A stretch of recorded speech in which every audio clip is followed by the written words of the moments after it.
And at the beginning of it all, Lloyd faces an angel and his army of soldiers. And after eliminating all the being's henchmen, Lloyd is left alone with the angel, who in turn informs him that he will not be forgiven even if he begs for mercy. At this, Lloyd says he is satisfied with this outcome of his life. Well, at another point, Ren goes to Lloyd's room to wake him, but upon seeing that he is not there, Ren begins to worry until suddenly, Lloyd appears right behind her, startling her, and says that now he is able to hide his presence much more easily and efficiently. Seeing that he learned this technique so quickly, Ren is surprised and reminds him that it took her literally a year to learn it, something Lloyd picked up in such a short time of training. Having said that, she tries to compliment him, but ends up feeling embarrassed. Noticing that the girl is still a little uncomfortable in his presence, Lloyd reminds her that she's been working with him for several days, but she says it's still too early for her to fully adapt. And although Silpha is training her correctly, Ren says she's a very strict tutor and demands a lot from her, and because of that, she's willing to train as hard as she can to become the ideal servant for Lloyd. Suddenly, Silpha arrives, and upon seeing Ren treating Lloyd so casually, she tells him to stop. Later, Lloyd goes out into the yard to play in Galilea's webs. Meanwhile, Dao asks Galilea if he's getting used to the life of a ruler yet, and he replies yes, but with a look of uncertainty. Dao then says he never imagined seeing him as the ruler of Lordost, and Galilea says the same. After all, she believed Lloyd would take over from the beginning. Upon hearing this, Lloyd reminds him that his father gave him the authority to appoint whomever he wanted, so he leaves the rest of the tasks to Galilea, unafraid of her choice. Furthermore, the boy informs them that the place will become a great source of research if it becomes a refuge for people like Galilea and her friends. During the conversation, Babylon suddenly appears and says that reforming the kingdom will take considerable time. After all, the demons have caused a terrible mess there. As for Galilea, he promises that as the new ruler of the kingdom, he will not allow anything like that to happen again. Upon hearing this, Grimm takes the lead and suggests they use holy magic. After all, this is the best magic to use against the demon race. Grimm says he knows this because he is also a demon, and therefore, he knows the weaknesses of his fellow demons better than anyone. And when they discover he's also a demon, everyone is shocked. Grimm, offended by his friend's startled reaction, asks them to be respectful. With that said, Grimm returns to discussing sacred magic, explaining that it's a type of magic only those devoted to the church have access to, and they use this divine power for the sole purpose of dispelling evil. And while it may sound like nonsense, Grimm claims that sacred magic can keep demons away. Upon hearing all this, Lloyd looks at him with a wry smile and confesses that he messed up at church, and because of that, he was expelled from the institution and can no longer use the divine powers it provided. But considering that this incident was 2 years ago, Lloyd assumes they've already forgotten about it and decides to try entering the church again. Upon arriving, Ren says she doesn't really like the atmosphere the place exudes, so Lloyd suggests she not enter the church with them. Since you don't feel comfortable with the environment, however, she brushes it off anyway, saying she wants to spend time with Lloyd. Once inside the church, Lloyd immediately approaches the priest. The priest converses with him normally, but after a few seconds, he remembers Lloyd and begins to insult him in every way, saying he'll never forget what he did in the church 2 years ago. Therefore, the priest tells him to leave as soon as possible. At this point, Escher steps in to help Lloyd and tries to convince the priest to quickly forget what happened in the past. However, he maintains his opinion and criticizes Escher for always being too lenient with people. As for her, Escher reminds him that he himself always says that people should be forgiven even if they continue to make mistakes. After all, God always forgives them. Furthermore, Escher says that no one else is angry about what happened. But upon hearing this, the priest says he is angry, but upon seeing Shiro's cuteness, he begins to calm down. He makes it clear that he hasn't yet fully accepted Lloyd's return to the church, as he will still need to earn his trust as he works there. A few minutes later, Lloyd begins cleaning the church, feeling a certain boredom, and in doing so, ends up knocking over and breaking one of the church's vases. Seeing this, Escher tries to reassure him, saying he broke the vase by accident. But as soon as she realizes that the broken vase is the priest's favorite, Escher begins to worry a little more. However, she decides to cover for Lloyd, saying she apologized in his place. However, Lloyd interrupts her and says that since he was the one who destroyed the vase, it's he who should apologize. Suddenly, Ren arrives and notices Lloyd looking a little different. However, Escher says the boy is still the same good-natured Lloyd he always was. Hearing this, Ren becomes interested in learning more about the boy's younger self. To this, Escher says that, in fact, he never changed. After all, Lloyd was already a magic fanatic when he was a child, and Lloyd also used to accidentally break church vases, another habit he's maintained ever since. And as she says this, she remembers a time when Lloyd destroyed a church vase, and at the time, he asked to be punished with sacred magic, wanting to experience divine power firsthand. But as soon as she hears him asking for something like this, Escher reminds him that sacred magic should only be used on truly evil people. Instead of punishing him, she suggests they sing together. However, Lloyd leaves the church, disappointed by what he hears, and then returns with a giant monster and sets it to destroy the entire church. At this, people begin to run in fear, until suddenly Escher notices Lloyd behind one of the pillars. Still unaware that he was responsible for all this, she throws herself toward him to save him. And seeing that the boy was okay, Escher feels more relieved. But a few days after this incident, Escher says that Lloyd confessed to the church what he did, and because of that, he ended up being expelled from the institution. In addition, he began to be seen by the church as a demon, but Escher is one of the people who is against this position, because for her, Lloyd continues to be a good boy. And remembering that there will be a recital at the church later that day, Escher decides to call Lloyd to join them. And meanwhile, Lloyd walks through the streets, until suddenly, he sees Saria being intimidated by two men who are arguing because they bumped into each other. And as for her, Saria asks if they know to play a musical instrument, but the men say no. At that, the girl turns her back on the troublemakers and leaves. As for Lloyd, he explains to his friends that Saria is actually the fourth princess of the kingdom of Saloum, in addition to being a musical prodigy. And although she appears to be a very important person, Lloyd makes it clear that Saria is just a music addict and has no interest in anything other than music. And suddenly, the same man who approached Saria approaches her again and claims to know how to play an instrument in this case. He's good at making women scream. Seeing this, Escher pulls the man away from Saria and tells her that the girl is his friend, not a musical instrument. But upon hearing this, the man continues to try to provoke, saying that he now owns two instruments. As for the priest, he begins to worry about the progress of the recital that will take place at the church later that day. Lloyd appears to have heard nothing, and then Babylon informs him that a recital will be taking place with Escher and Saria, and rumor has it that the melody of the girls' voices supposedly heals the wounds of the devout. As for Saria, she criticizes the way he extracts melodies from Escher, because although he managed to make her sing, he also ended up drawing tears from her. Upon hearing this, the man becomes enraged and tries to attack her, but at that very moment, Ren uses his mana focus to block the mana from her body, and in this state, she makes a single opening to release mana, thus achieving more powerful and consistent magic. And having used this magic on the priest and the bandits, she manages to momentarily destabilize them, but it doesn't take long for them to recover. Babylon then begins to attack them, intending to beat them to death. However, Lloyd stops him, and instead of beating the bandits, he simply teleports them to another location so they won't be harmed and won't bother them. After the priest wakes up, Lloyd and the others tell him everything that happened while he was sleeping, and Lloyd gives Babylon all the credit, saying he was responsible for extinguishing all the bandits that appeared around the church. But upon hearing this, Babylon says that, in fact, he acted under Lloyd's rules. After the priest leaves, Escher talks again about the church recital and asks Lloyd to sing. However, Saria opposes this idea, saying he should only participate in the recital when he's trained enough. When the time comes for the performance, Saria begins playing the piano, providing accompaniment while Escher sings the song. As for Lloyd, he watches the two girls perform from afar, amazed by each melody the girls create. Suddenly, he decides to draw his sword, and upon doing so, Lloyd encounters a kind of magical notation on the blade made of geometric shapes, something he'd never seen before. While briefly speaking with Grimm, Lloyd says he felt a strange gaze directed at them when the recital began. As for Grimm, who hadn't noticed it before, she begins to feel frightened when she realizes that someone is indeed staring at them. However, Grimm doesn't know where it's coming from, but Lloyd says the presence seems to be right above them, and he deduces it's one of God's servants. Lloyd uses his teleportation to go to the source of this presence, but ends up in an empty place with only clouds. However, after walking a little further, they reach a bell. After Lloyd finds who was watching him, he discovers that it was actually a depraved angel who was watching, and cosplaying as Sanji for Escher and Saria, directly from heaven until the angel is interrupted by a ball of Lloyd's cloud, which initially made the angel furious. But upon realizing that humans have entered the kingdom of heaven, he introduces himself as Jeriel, an acolyte of the 64 deities of paradise, and asks how mere humans can invade that sacred barrier. Lloyd wastes no time and asks him to teach him sacred magic. However, the angel is narcissistic and begins to talk about whether his beauty made the boy want to get closer to him by learning magic. Grin in turn goes up to the angel, asking how a pervert like him can be an angel. With that, Lloyd asks again to teach him magic, but the angel remains snobbish, and after turning his back, he casts magic to finish off the invaders. However, he didn't count on Lloyd easily defending them, and he understands how they managed to be there. Ren is very worried about the boy's disappearance, and says that she was feeling a look, while Babylon in turn calms her down and says that she was feeling something different. Lloyd, in turn, was in ecstasy in heaven dueling with the angel. In this, he realized that the magic seemed like feathers, but heavy and hard as steel, providing perfect balance, and on top of that, he couldn't absorb it. And so the boy comes to the conclusion that swords are generated only with the use of mana, without limitations, but he did not feel afraid, on the contrary. Now he wants to see how durable that magic is, so he prepares to invoke his most powerful magics, which made the angel flee behind the barriers but did not stop Lloyd's fierce attack, who in turn appears behind the angel and asks why he was dodging, and after the scare, the angel launches the upgrade in his magic and says that he will not retreat, in honor of his celestial position, and on top of that he calls Lloyd's magic basic. But while the angel was bragging, Lloyd only saw ways to test the durability even if he ran away, so he found himself with no option but to use his Dark Wolf magic, which brought together several circles where they conditioned a strong attack from different directions, leaving the angel screwed. I mean, totally screwed. But the angel still managed to escape, which left Lloyd disappointed in himself for getting the magic wrong. Grin, in turn, is frightened because Lloyd used the same magic that Gisarm used. In this case, sending matter directly to a target, offensive teleportation with that. Grin comes up to him and says that the level of magic is impressive, but he'd better take it easy because even the angel could have dragged himself away if it got to him, and that it was a little cruel. And after Lloyd jokes that the angel's magic is invincible, he said it himself. The boy reveals that he can rest assured, as he would not use Jade's magic in that way, thus reassuring Grin. And right after, Lloyd sends a circle of flame magic to the angel, who quickly dodges. Grin takes advantage and shouts that Lloyd doesn't want to kill him, so he stops being a coward and shows how sacred magic works. And after, the angel continues lying, saying that he is not worthy of his magic,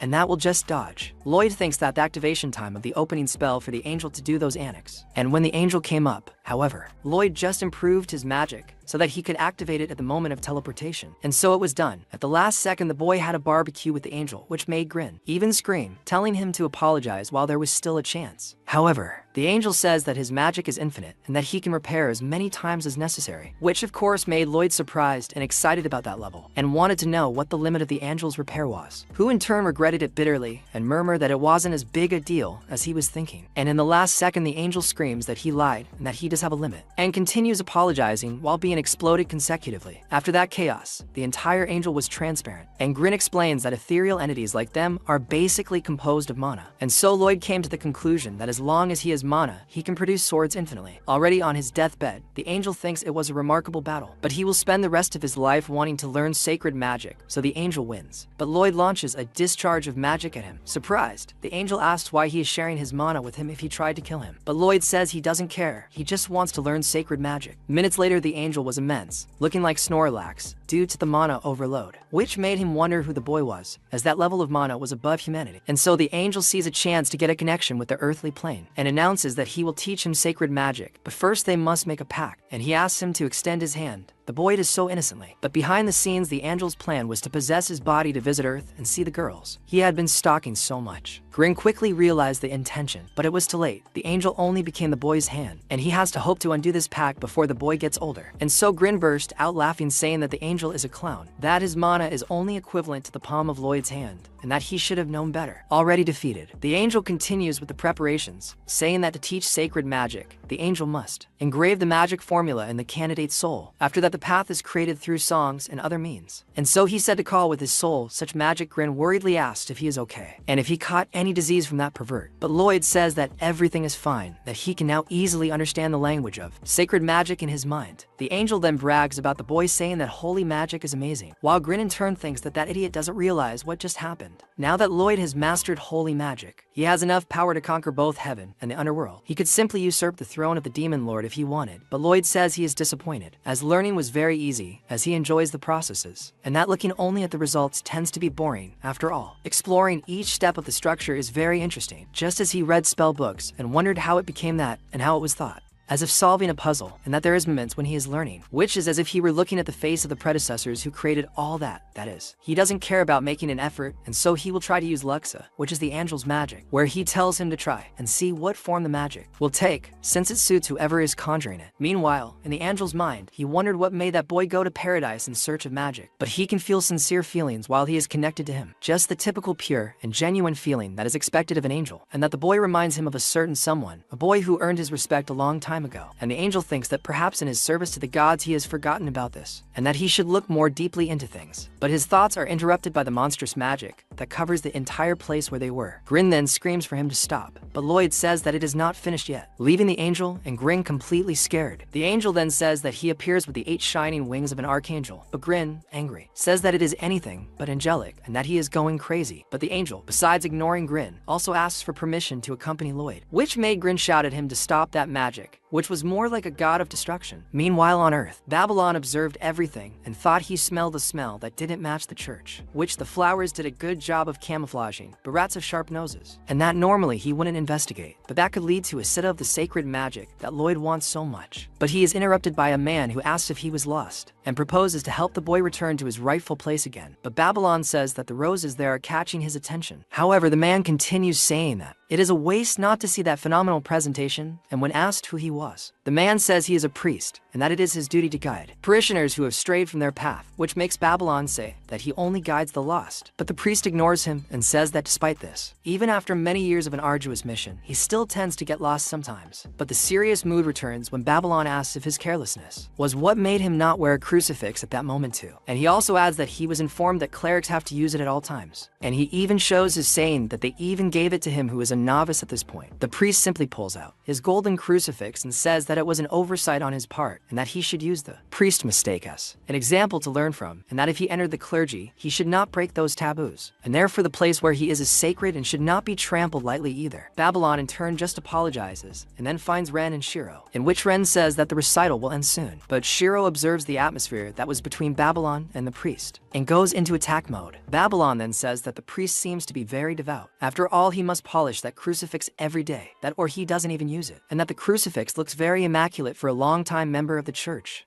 The priest just agrees and says that his furry friend has a very beautiful coat, while Shiro was scared trying to hide. And he continues saying that he is a very intelligent dog and seems to be well cared for, but when the priest waves his fingers to prepare an attack, Lloyd appears behind him with his teleportation magic, surprising everyone. Lloyd in turn just asks what everyone is doing out there since the recital is going on. And as Lloyd approached, Ren asked where he had been, but when he passed the priest, a psychological and imperceptible clash occurred as the priest turned towards Lloyd. However, the boy just continued playing with Shiro and reassuring him, asking what happened, and then disturbing his friends as he took them to the recital. The angel in turn sees the priest's face and realizes that it was the man who in the past he had earned his respect. And back at the church, the nun asked what he thought of the recital, and with the greatest nerve he says that it was incredible from beginning to end, leaving his friends in disbelief. And upon hearing the voice, the angel was struggling with emotion inside Lloyd's cloak. Then Babylon asks if the inner garden is considered a sacred place, and the nun says yes. After all, they use it to give rest to the faithful's pets. What scared Babylon? Because that's where the smell of rock came from, and so he thinks it's hard to leave the life of a murderer behind, and that he keeps coming to the worst conclusions. Lloyd then asks him if he is okay, but Babylon thinks he has a lot of doubts in his head at that moment. While Lloyd goes to the priest and says he will stop going to church from that day on, Babylon thinks that he seems to have found what he needed apparently, and thinks that it is none of his business what happens there, and so decides to stop thinking until Escher comes to him and thanks him immensely for having saved her that afternoon, which leaves the boy thoughtful again. Meanwhile, the priest was stepping on his crucifix to make it dirtier. After all, he lost his original crucifix and recently received this new one. Then a gap opens and demons talk to him mentally, where he says that it is not necessary to pursue them, but that he will increase security there so that they do not interfere with his plans, especially now that the day is near. And when meeting with friends of Lloyd, the angel starts to complain, showing that he didn't like at all having to make a pact with these beings, who to him are more like barbarians. Upon hearing this, Lloyd reminds him that his research into sacred magic will be much more efficient if they have more people on the team. So he asks the angel to help his friends to be able to use magic without having to do a ritual with him. In this, the angel makes it clear that Lloyd is an exception. Therefore, he does not really intend to sign a pact with no other being. As for Lloyd, he interrupts, reminding him that he attracts too much attention in his default form. So Lloyd asks the angel to assume a less conspicuous form. Upon hearing this, the angel quickly assumes the body of a cute, slightly smaller creature, believing this will be enough to shake Lloyd's heart. However, the boy disappoints him. After all, he wasn't even paying attention to what the angel was doing. Later, Lloyd encounters the citizens of Lordost again, who, upon seeing him, begin to stir up trouble due to their past disagreement. Upon seeing this, Talia apologizes to Lloyd, saying that the people of Lordost are indeed quite unruly. As for one of the troublemakers, he doesn't understand why Talia is bowing down to a simple boy like that. Seeing that no one will do anything to him, the two men try to deal with him, but are surprised by a bright glow from Lloyd. As soon as they are affected by the glow, the men change from water to wine, becoming more attentive and kind. Seeing this, Talia is astonished and realizes that Lloyd's magic has even managed to change the personality of the people of Lordost, something she thought practically impossible. As for the two men, they even begin to apologize for what happened, and furthermore, they promise to apologize to their sister as well. Hearing this, the angel is left confused, and Grimm informs him that those two went after Escher and Saria, having discovered what the two men actually did. The angel becomes irritated and decides to punish them both. Meanwhile, Babylon remains at the church, cooking for the sisters and gradually gaining everyone's trust so he can clean up the bad image. Lloyd left by running away from the church and his duties. Returning to the boy, Lloyd is approached by three servants ends, practically begging for his attention. Seeing this, the angel begins to envy the boy's popularity and says he practically lives in paradise. As for Grimm, he becomes irritated when he sees the angel so restless and tells him to behave if he wants to continue living there with them. Suddenly, another Lloyd calls out to the servants asking them to bring him some tea. Upon seeing the creature, the angel asks what exactly that Lloyd clone is. Grimm explains that Lloyd made a wooden doll of himself, as he uses this clone to perform basic tasks for him. And well, at another point, the real Lloyd returns to his room and says they'll need to start a ghoul hunt. After all, the undead are the perfect target if they want to test sacred magic. Upon hearing this, Grimm reminds him that this type of monster isn't so easy to find, but Lloyd says he already gathered enough information about ghouls when he was in Lordost. And during the conversation, Silpha enters his room after Lloyd summons her and asks what he needs. To this, Lloyd goes straight to the point and asks her to go on a ghoul hunt with him.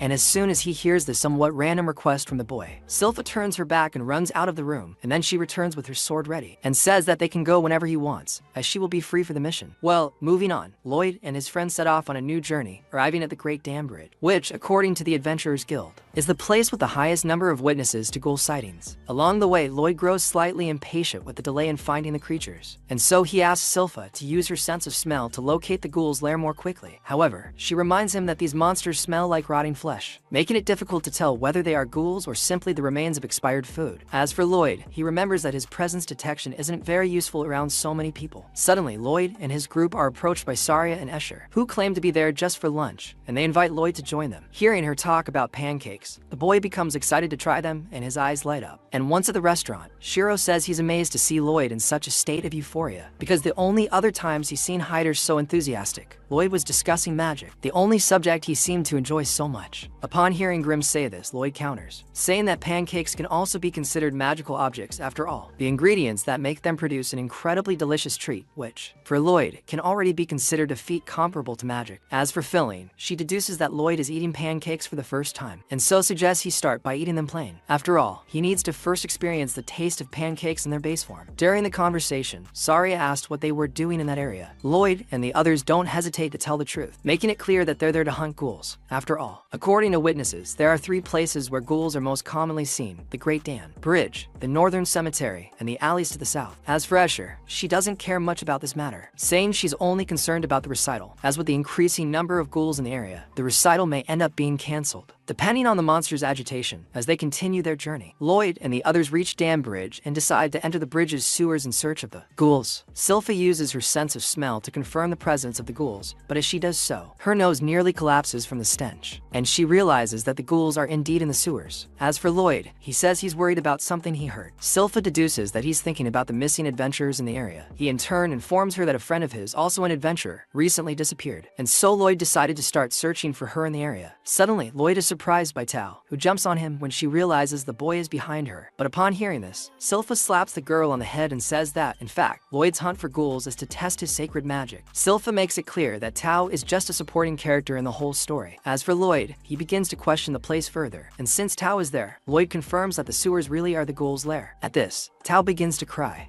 saying that she ended up getting lost in that dirty and smelly place. She loves when Chef felt Lloyd's presence around the area. Tao used that as her bearings until she finally managed to find him. Well, as soon as they leave the sewer, Tao decides to go straight to her quarters, needing to retrieve her lantern. But upon hearing this, Lloyd cast a purification spell called Sunlight, forming a luminous halo over her head, which in turn illuminates the entire place. Furthermore, the light generated by the halo also cleanses any dirt nearby. Seeing this, Tao realizes that with this clean air, she can finally fill her lungs and channel her chi more efficiently. As for Shiro, he decides to start searching for the ghouls alone. However, Lloyd notices that the stench in the surroundings will overwhelm Shiro's sense of smell, which will take him longer than usual to find the ghouls. So, Lloyd decides to use his presence detection to help scan the area. But during the process, he is surprised by Tao, who notices him doing chi breathing. She asks him where he learned this technique. He in turn says he learned it from Silpha, which further angers her. With that, Silpha subdues Tao with a few more slaps, and Lloyd changes the subject, asking about the Demon Slayer's sword. However, Silpha says she left it at home because she wants to keep it as clean as possible. As for Tao, she once again displays her childishness, inviting Silpha to a game to determine which of the two is the strongest. But upon hearing this, Silpha reminds her that the purpose of Mission 3 is to test sacred magic, so they have no time to waste on these silly games. Upon hearing this, Tao insists, priest, saying that the winner of the game will be able to have a one-on-one meeting with Lloyd, since they're helping him with his experiment. Tao believes he should at least reward them with some kind of reward. Having said all this, Tao informs them that their game will have only one rule to win. They must kill the most ghouls. During the fight, Tao pulls ahead, killing several enemies. However, Silpha steps in and steals the ghouls Tao was killing. Silpha then adopts the same strategy, following the girl wherever she goes. Tao becomes even more irritated and tells her to stop copying his movements. But upon hearing this, Silpha tries to make an excuse, saying she's just testing the sharpness of her weapon. During the fight, Tao notices that Silpha is actually quite good at her moves, even though she's not using her chi or magic. As for Silpha, she also praises Tao's performance in her thoughts, but keeps this information to herself. Meanwhile, Ren stands off to the side, impressed by their strength. When he tries to attack one of the ghouls with his poison sword, Ren ends up destroying it. Lloyd throws a new sword at her, which, in addition to poison, also possesses a wealth of holy magic. Using the new blade against the ghouls, Ren finally manages to kill them, and by the end of the fight, the three girls are tied, leaving only one enemy remaining. They begin running toward him to kill him and secure their meeting with Lloyd. Meanwhile, a man captures the church priest and appears willing to take possession of his body so he can roam freely around the church. But at that very moment, Saria finds the man attacking the priest and is shocked by what she sees. When trying to attack the creature, Tao ends up sitting down involuntarily, as if controlled by the creature, and then Silpha appears right behind her and cuts the wires the monster used to make her sit. As for Ren, she finally understands what's happening to them, but says it's impossible for a monster like that to have that much power. And as soon as the creature attacks the same wire toward Lloyd, he picks up the wire and analyzes it, and in the end, discovers that those wires give rise to the monster's spinal cord. Upon discovering this, Ren is certain she's dealing with a familiar monster. She recalls what she'd heard long ago about the neuron flagellate, a flagellate born in a small province. Apparently, its body is capable of producing an infinite number of spinal cords made of mana. When these cords come into contact with another person's limbs, they interfere with their motor nerves and override the brain's commands. Furthermore, the spinal cords wrapped in its skin have mana formulas for evasion and counterattack engraved on them, meaning this flagellate can move faster than the speed of thought. And because it's so powerful, this flagellate was even used as a biological weapon in a civil war, something that leaves Ren terribly upset. As for Jade, he explains that, like them, the neuron flagellate couldn't control its power. But in his case, the neuron flagellate has an absurd imbalance in its power, capable of destroying anyone it comes into contact with, friend or foe. And even after being shot in the heart, there are reports that this flagellate still continued to kill out of automatic reflex, having become an untouchable undead. To stop it, they had to destroy a piece of cliff and throw it into the sea. While the neuron flagellate's body sank beneath the raging waves, it continued to struggle the entire time. Well, back to the present. Tao notices that there is indeed a thread stuck to it. However, Rin says that this still doesn't make any sense, because according to rumors, the neuron flagellate died after sinking into the sea. However, Silpha says that if Ren's story is true, even after death, the neuron flagellate's body continued to move, which means there's a possibility they're still alive. But Ren says these are just mechanical movements. Nothing as intelligent and coordinated as the creature in front of them. She continues by saying it's impossible for it to be the neuron flagellate, even though all signs point to it. As for Lloyd, he deduces that the creature could indeed be the neuron flagellate, but in its ghoul form. Suddenly, Tao notices the monster coming at them again and prepares to attack. However, the monster produces even more threads to attack them. Meanwhile, Saria continues to monitor the attack on the priest, until suddenly, the servant tells his master that he prefers to possess Saria's body rather than the priest. Upon hearing this, the master authorizes his servant to act as he pleases, asking him only to make good use of the girl's body. But before the servant can completely dominate her, he is interrupted by Babylon, who arrives to resolve the situation. Returning to Lloyd and the others, they continue their confrontation against the monster, where Silpha says she has already understood how the enemy's attacks work.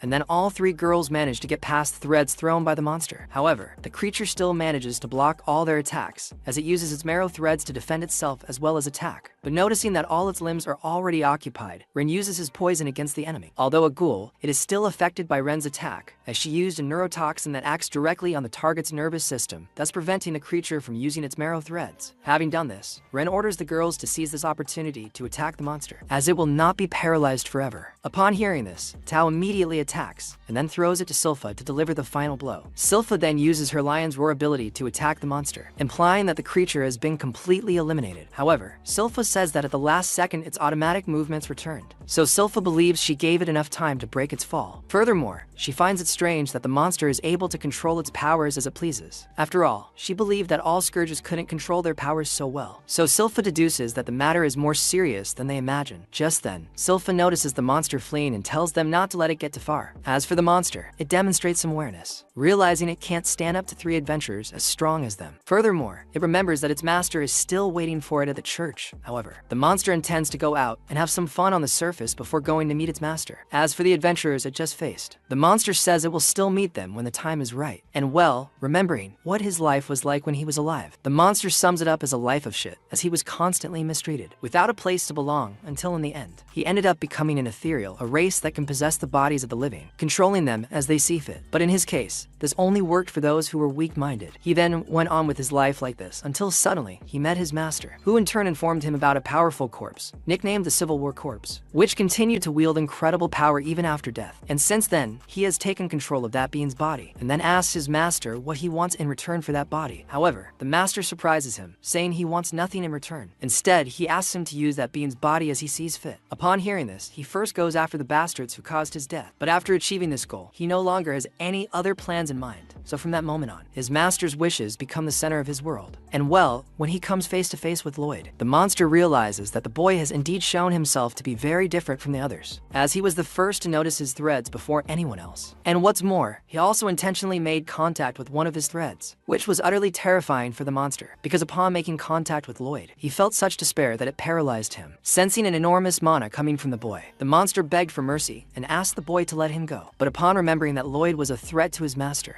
the monster draws strength from beyond and goes on the attack. Even though it only has an arm available to fight in this, Lloyd projects a barrier around his body, avoiding suffering that attack. Afterward, Lloyd hits the monster and notices that it has stopped reacting automatically. The monster asks what the boy intends to do with it. Lloyd replies that he will take them to study how the magical formulas are interacting in its body. After all, a ghoul who can use abilities from when it was still alive is a rare occurrence. And as he says this, Lloyd notices that the monster spoke to him and is then astonished by it. As for Grimm, she suggests that the ghoul must be an ethereal, which in turn possessed the body of another being. Upon hearing this, Lloyd becomes even more interested in meeting the monster, and so he asks the creature to accompany them. Upon hearing this, he begins to cry blood, and then wonders if those tears are his or those of the Civil War, which in this case is his host. As for Grimm, she praises the monster, saying he has great courage to face Lloyd without running away. Hearing this, the monster remembers the hardships he had to face in the world he grew up in, and realizes that facing Lloyd is far more challenging than anything he faced when he was alive. And for the first time, he sees a kind hand reaching out to him. The monster thanks Lloyd for this consideration, and then apologizes for everything he's done to him. With that, he remembers a time with his master when he was introduced to a stone that, supposedly, contained a divine spell called Luma Maxima, and once broken, the rotten flesh the monster controls, as well as his ethereal body, will be eradicated in an instant. Well, returning to the present, the monster decides to use the stone, and after destroying it, he simply disappears from everyone's sight. Jareel then deduces that he used sacred magic, something unusual coming from a ghoul, especially Luma Maxima, an advanced spell only a few can cast. Suddenly, they hear a voice coming from the dust pile, and the being asks them to protect its master. Hearing this, Lloyd becomes even more curious to discover everything behind the being. Meanwhile, Babylon asks Escher to take the priest to the Adventurers Guild. Hearing this, she becomes worried about him. However, Babylon says she will be fine and asks only that she go. Furthermore, he tells her not to ask for reinforcements. After all, the being in front of her cannot be defeated by anyone. Alone with the being, Babylon asks if he's some kind of monster. However, the master shows no interest in explaining what he is. After all, he's already determined to kill Babylon, so getting to know him better won't matter. During the fight, Babylon recalls the conversation he had with Lloyd before he left. At the time, they both found one of the priests strange, who in this case is the enemy he's now facing, although danger is imminent. Lloyd says he's not terribly afraid of the situation, deducing that this is because he can't fathom the power of his enemy. And during the fight, Babylon realizes that there is only one way to stop his enemy in this case. He must use purifying class magic in this. He attacks the enemy with a sequence of several flashes, the one arriving completely. But in the end, he is hit by a full blow, and then is thrown to the ground in a pool of blood. As Babylon is thrown to the ground, the master laments because his enemy has nothing special to show, until suddenly Babylon appears right behind him and tells him he hit the wrong target with his last attack. With that said, he explains a little more about his special ability, that it makes Babylon's body extremely flexible, capable of twisting any part of his body more than most people. In the case of his last attack, Babylon explains that he used his ability to twist his body's interior, avoiding a fatal blow from his enemy. Furthermore, he uses his bone twisting to increase his strength and attack his master, who in turn notes that Babylon is dangerously powerful. But even though he succeeds in attacking him, Babylon claims to be dissatisfied, as he still intends to attack his master with all his strength. With that said, he begins attacking his enemy with several blows, completely cornering him. During the sequence of attacks, Babylon feels as if he's about to vomit his guts out due to the fact that he's running out of mana. But even with all this, and his already numb arms, Babylon continues to strike his target, as his sole objective is to ensure that Escher can escape and find a safe place for herself and the priest. But during the fight, Babylon is stung by the claws that protrude from the master's back and falls back against the wall. After this, the master says he understands how the boy feels, and then notices that the boy's body appears to be a good host for him. So he decides to kill Babylon to take possession of his body. Meanwhile, Katarina attends to some adventurers who are taking shelter in the guild due to the rain. However, she complains about this, saying the guild shouldn't be used for this. Suddenly, Katarina notices someone else arriving and assumes they're also heading there just to take shelter. However, she realizes that the person who just arrived is actually Escher herself, who arrives at the guild already frightened. Katarina goes to her and asks what happened, but mid-conversation, the two are interrupted by two adventurers who offer to help Escher with whatever she needs. And although she has everyone's support, Escher remembers the master's threat and decides to refrain from giving any further details, saying that the priest merely slipped in the rain but will be fine. She then leaves the priest at the guild so he can rest a little longer, then rushes out. However, as soon as she leaves the guild, Escher regrets not asking for their help and feels stupid for letting herself be overcome by fear. After all, the adventurers seem strong enough, but as soon as she remembers the master's terrifying face, she begins to feel sick and realizes she was right not to involve the adventurers in this, as they would surely die if they tried to face that powerful creature. As for Babylon, Escher realizes she needs to think of something to save him as soon as possible, because if she doesn't do it in time, the boy could end up dead at the hands of the master. And as she runs in the rain, Escher once again belittles herself, saying that her only skill is singing, something that doesn't help her fight anyone. Then she begins to cry out to the heavens, asking God for help with her current predicament. And as she says this, Escher remembers her sister belittling her and questioning her motives for joining the church, because in her opinion, Escher isn't worthy of being called a holy woman. And suddenly, Escher loses her balance and falls to the ground in a puddle of water. But soon after, she is caught by Lloyd, who tells her that the heavy rain started when it was just on his way to the guild. With that, he offers Escher his umbrella for shelter and says he'll take her back to the church soon. However, seeing that Lloyd has finally decided to show up, Escher ignores everything he said and simply begs for his help. In this case, Escher asks Lloyd to rush off to save Babylon. But as soon as he says this, Escher comes to his senses and tries to trick Lloyd by asking him to forget she asked for his help, knowing that if the boy goes to the enemy, he will end up dead. Meanwhile, Babylon finds himself in an unfamiliar white room and says that his life has never been the best, so he doesn't mind ending up like this. Besides, he believes he's already done his part by ensuring Escher's safety. Realizing he's in a different place, Babylon calls out to someone and asks if there's anything to drink. Just then, a man pulls him to another place, where a girl sings beautiful melodies. Hearing the young woman sing, Babylon leaves the drinks for another time until suddenly, he wakes up and realizes that the girl was singing just to wake him up. They give him a recap of everything that happened during the days he was unconscious. In this case, Lloyd picked Babylon up and took him to Lordos so he could receive the best possible treatment. And 3 days later, Babylon finally woke up right there in front of them. And now that he's no longer a concern, Tao decides to focus solely on protecting the church from a possible new invasion. As for Lloyd, he says he took Escher and the priest to Lordos with the others, believing they would be the two main targets of the recent attacks on the church. Having heard everything that happened, Babylon finally realizes his current situation, and then asks about Lloyd. Upon hearing the boy's name, Galilea says that Babylon was lucky to have woken up in time. After all, Lloyd planned to use him as a guinea pig in a forced awakening experiment he planned to carry out. Lloyd looks at him with disappointment, but tries to hide it, saying he's relieved that Babylon has woken up. As for himself, Babylon believes he woke up faster because Lloyd compressed his organs with the power of flexibility. Seeing him speaking so nonchalantly, Talia calls him an idiot and says he almost died. After all, Lloyd and Jareel had to cast healing magic on him for over 10 hours, and he still hadn't woken up. Babylon understands the effort they made for him and expresses gratitude to everyone. However, Lloyd tells him he should only thank Escher and Jade, as Escher was purifying him nonstop until she saw him regain consciousness. And she did all this without even asking Lloyd for help. However, Lloyd makes it clear that if it weren't for his teleportation power, Babylon would have died anyway. With that said, Lloyd asks him a few questions to better understand what happened in the church. Upon discovering that the enemy can shapeshift like a monster and even wield Luxa, Jareel becomes irritated with Babylon, as he makes it seem as if an angel like Jareel would actually grant divine magic to such a being. As for Babylon, he reports having fired several divine blows at the monster, but in the end, he saw no sign that the enemy would succumb to the attacks. Upon hearing this, Lloyd reminds him that divine blows only affect guilty consciences, and since the previous enemy suffered no harm, it means he feels no guilt for his actions and believes he is acting correctly.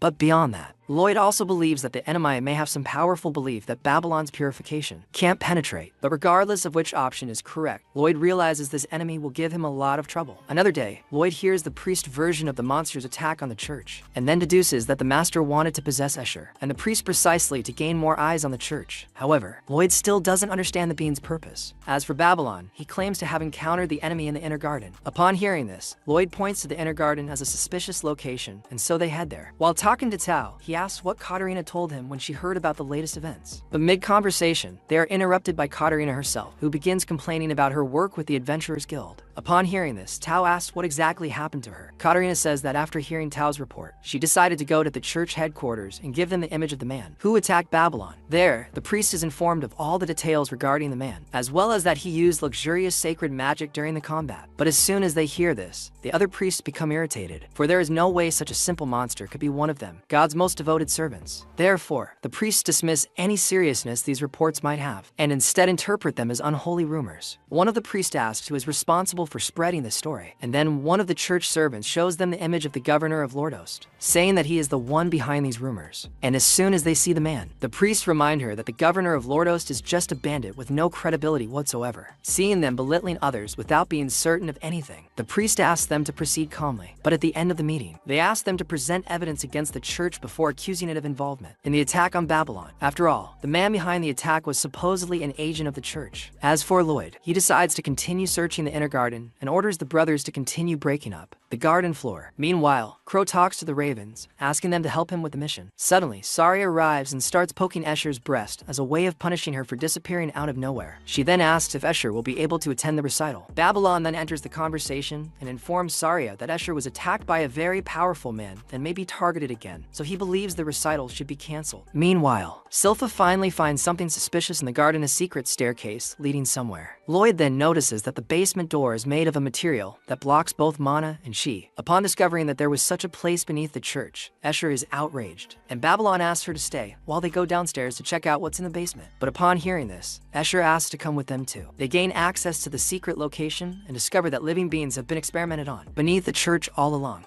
This guy was swearing that it wasn't happening there or nothing. Guys, you can't be sure. The only certainty in life is that one, so you better check it out. It costs nothing. It's always good. But if I have one certainty in life, it's that you'll want the next episode. So leave a like and subscribe, and also share the video so we can reach 100,000 subscribers. And I'll see you in the next video. Bye.